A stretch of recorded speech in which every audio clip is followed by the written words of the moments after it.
পরবর্তী আমরা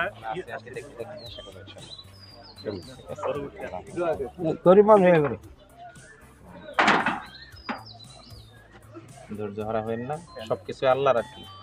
আর আগুনে পুড়ে যাওয়া মানে তো আসলে কোনো কিছু অবশিষ্ট না থাকা।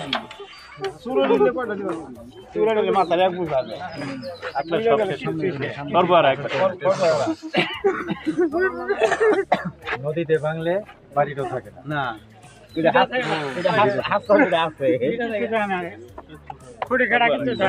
বাচ্চাদের নিয়ে থাকে চেষ্টা করা।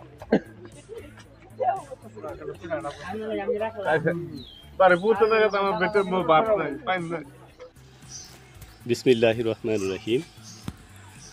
আমি দাঁড়িয়ে আছি চরজঙ্গলদি রাহিতুন্নেসা উচ্চ বিদ্যালয়ের দক্ষিণ পাশে সাইফুদ্দিন নামে এক গরিব কৃষক। এখানে দাঁড়িয়ে আছি যে এখানে বাড়ি এবং একটা গোয়ালঘর সহ গত কয়েকদিন আগে মানে কয়েলের মধ্য দিয়ে আগুন ধরে যাওয়াতে তার বাড়ি ঘর যা আছে সবগুলো পুড়িয়ে মিসমার হয়ে যায়। তা আমি তার সঙ্গে কিছু কথা বলবো। তা কিভাবে আগুন ধরলো আপনি একটু বলেন। আমি বাড়িতে ছিলাম না, আমি খুব গরিব মানুষ, কাম কাজ করে খাই। গেছিলাম বিক্রমপুর, আমি বাইতে দেখি আমার খবর দিছে মঙ্গলবার দিন 1টার সময় আগুন ধরছানের, মঙ্গলবার দিন 6টা থেকে 9:30টার মধ্যে। আর না খবর দিছে ওই নাই আবার পাই নাই। পরের দিন 8টার সময় 7:30টার সময় আমি বাইতায় উঠছি আর কি। আয় দেখি যে কোনো কিছুই বাঁচাইতে পারে নাই। 2টা গরু আছিল, এই 2টা গরু খালি মাইসে বাঁচাই দিছে, আর কোনো কিছু বাঁচাইতে পারে নাই। সূত্রপাত কেমনে? আমার করার মতো পয়সা পাতি নাই, ঘর বাড়ির বাউকর্মীটা কিছু নাই। আমি যদি আপনারা আমার কিছু সহযোগিতা করুন বা কিছু টাকা পয়সা দেন, তাহলে মনে হয় যে আমি মোটামুটি ভাবে ঘর বাড়িটা তুললাম, তুললে বউ পোলাপান নিয়ে আমি থাকতে পারবো। এখন বর্তমানে থাকতেছেন তাহলে এখানেই না? থাকার ব্যবস্থা এটাই। আপনারা দেখতে পাচ্ছেন যে আসলেই তিনি অসহায়, মাত্র তিনি কাজকর্ম করে খায়। তো 2টা গরু ছিল, গরুটিয়া মানে মানুষের সহযোগিতা বাঁচাইতে পারছে, আর বাকি যা ছিল ভিতরে সবগুলো পুড়ে যায়। একটি জিনিসও তারা বার করতে পারে নাই। তা আমি মনে করি যে এটা যদি সহযোগিতার হাত হইতো তাহলে এই গরিব কৃষক সেই লোকটি একটু সামান্য কিছু হইলেও একটু সহযোগিতা হইতো আর কি। তা আপনি তাহলে এগুলো মালসামা ই করছেন কীভাবে বা কীভাবে? এগুলো আমার নিজের গাছে আছে। আচ্ছা, ঠিক আছে। তা আমার নিজেরও না, তাই আনছে, আমার ছোট ভাই বোন নেই। এই পর্যন্ত কেউ সহযোগিতা করে না? না, কেউ সহযোগিতা করে নাই। আচ্ছা, ধন্যবাদ আপনাকে। তো ঠিক আছে, আমরা ইনশাল্লাহ আপনাকে যদি কোনো সহযোগিতার হাত বাড়াতে পারি তাহলে আপনাকে করতে পারবো ইনশাল্লাহ, আবার যোগাযোগ করবো। সবাইকে ধন্যবাদ।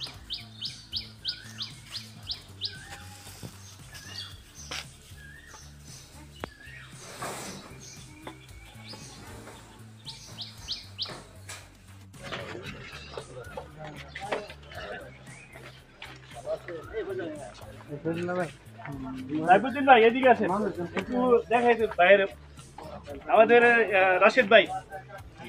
আগুন লাগছে কিভাবে? আল্লাহ ভালো জানে, কিছু নাই।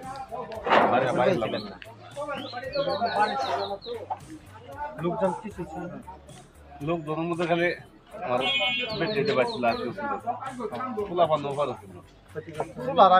ক্ষতিগ্রস্তের মধ্যে মনে করেন যে মানুষের গরু বাগে আনছিলাম, এই গরু 2টাই বাঁচেছে, আর সবকিছু আমার পুড়ে গেছে। কিচ্ছু আমরা বাঁচাইতে পারি নাই। কারণ আশপাশের লোকজন আসছিল ঠিক, কিন্তু এরা বাঁচাবার মতো না। আগুন ধরার অনেক পরে আসে 9:30-9:30 দিকে।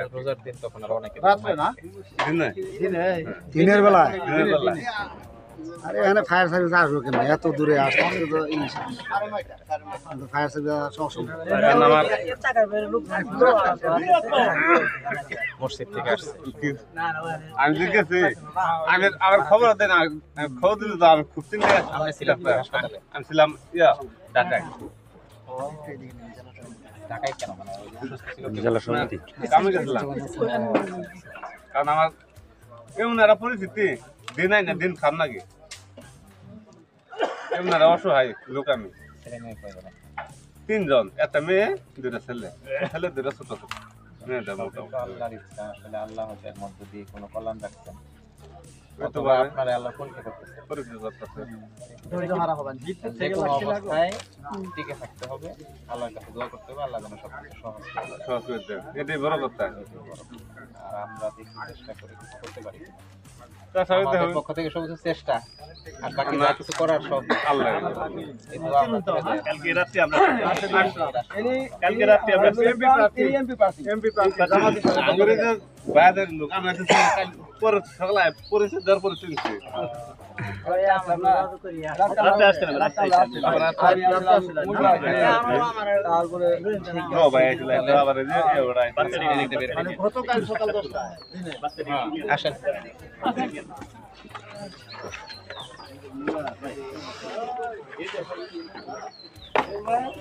টাইম দাঁড়া কোনগুলা আপনি নাম এই বাচ্চা আপনার? হ্যাঁ এরা ছোট বাচ্চা সবার ছোটটা না? আর মেয়ে? এরা খাওয়া ছোট মেয়েটা আমার ও দাদির বাড়ি থাকে, এই বাড়ি পুষে না, ওর দাদির বাড়ি থাকে। আপনার খাওয়া দাওয়া? আর একটা ছেলে আছে, ওটা একটা হ্যাঁ মেয়েটা বড় 26 মেয়েছে। এখন কি এখানে থাকতেছেন? এখানেই থাকি।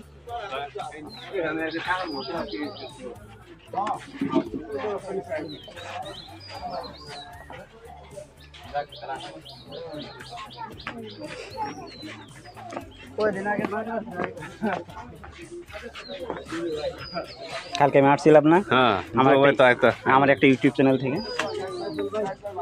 চেষ্টা করে দিন যে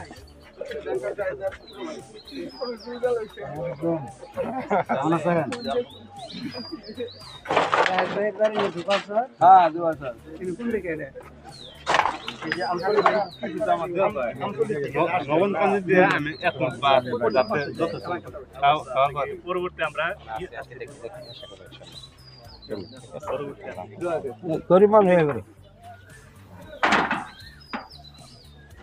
ধৈর্য হারা হইন না, সবকিছু আল্লাহর আর কি।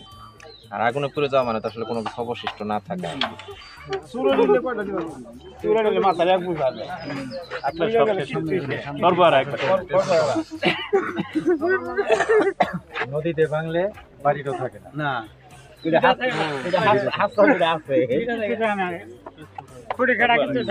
বাচ্চাদের নিয়ে থাকেন, নাই। চেষ্টা করা। বাড়ি পৌঁছে না গেছে আমার পেটের বাপ নাই, পাইন নাই, কান্দন অন্য অন্য লোকেরা বলে গেলে কয়েল ডাউন লাগবে অসম্ভব এগুলো তো আর কথা। কিছু করার নাই। এইভাবে যদি আন্ডা লাগতো আমার বেটে খাওয়া পাইন বাদ দিত না। বেটে আমার বুঝতো যে হয়তো কয়েল দিছে, আমি হয়তো যে কোনো একটা দুর্ঘটনার কারণ আউন্ডা ধরছে। আর আউন্ডা তো ধরছে না গলির আমার পিছন সাইড যে পোলাটা দেখছে, ইয়ে পোলাটা খবর পাওয়া আউন্ডা ধরছে গলির পিছন সাইড।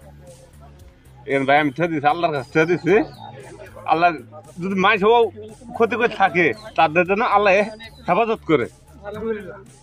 আমি তাদের কোনো অমঙ্গল চাই না, হেদায়েতের দোয়া করেন। আমি তাদের কোনো অমঙ্গল চাই না। ঠিক আছে ভাই, আল্লাহ তাহলে ভরসা। ভাই দেখি আমরা তাহলে বিদায় নিই। কাজ করতেছি, দেখি। আমি সাহেব একটু সাক্ষাৎ করে আমি তো উপজেলা জামাতের বড় ভাই আমাদের এই ওয়ার্ডের সভাপতি। ঠিক আছে, চিন্তা ভাবনা করেন না। আপনি বললেন আচ্ছা, দেখা হবে। ধৈর্য ধরুন, ধৈর্যশীলদের সাথে আল্লাহ।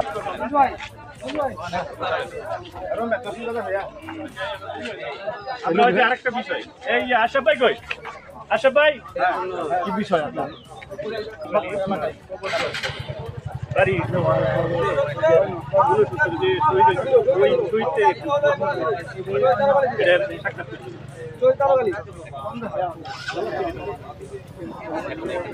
নামাজটা সুপ্রিয় দর্শক মণ্ডলী, সম্মানিত দর্শক শ্রোতা, তখন আপনারা দেখলেন শেরপুর বলাচর ইউনিয়নের চরজঙ্গলদি গ্রামে আগুনে পুড়ে যাওয়া ভিজিট করলেন শেরপুরের জামায়াত ইসলামী প্রার্থী এমপি প্রার্থীর হাফেজ মোহাম্মদ রাশেদুল ইসলাম ভাই। উনি সাবেক ছাত্র শিবিরের কেন্দ্রীয় সভাপতি ছিলেন। উনি এই ভিজিটটা করলেন। আশা করছি এই ভিজিটটা আপনাদের খুবই ভালো লেগেছে। পরবর্তীতে আরও ভালো ভিডিও পেতে এসআই মোল্লা 24 নিউজ ইউটিউব চ্যানেলের সাথে থাকুন। পরবর্তীতে আরও ভালো ভিডিও নিয়ে হাজির হব। ততক্ষণে সবাই ভালো থাকুন, শেয়ার করে এসআই মোল্লা 24 নিউজ ইউটিউব চ্যানেলের সাথেই থাকুন।